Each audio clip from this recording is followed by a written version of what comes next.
Du mieux donc côté température, on a passé le pic de cette troisième épisode caniculaire. Et c'est l'Alsace qui suffoquera aujourd'hui. 37 degrés attendus cet après-midi à Strasbourg. Les fortes chaleurs et la sécheresse. Ce matin, ce sont 60 départements métropolitains qui sont placés au plus haut niveau d'alerte sécheresse, celui de crise. Et l'une des conséquences de cette sécheresse, c'est que le niveau des fleuves et des rivières baisse, comme dans la Vienne, Émeric Dentreuil.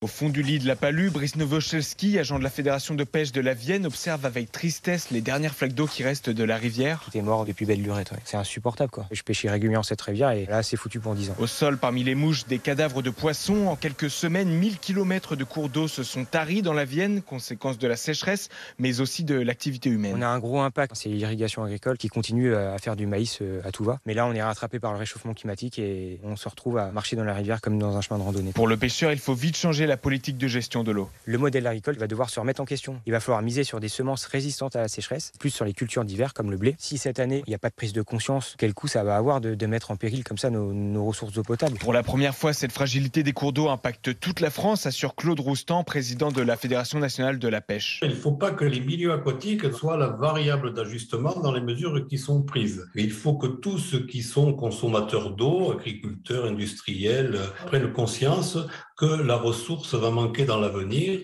En moyenne, il faut 10 ans pour qu'une rivière à sec retrouve pleinement sa population aquatique.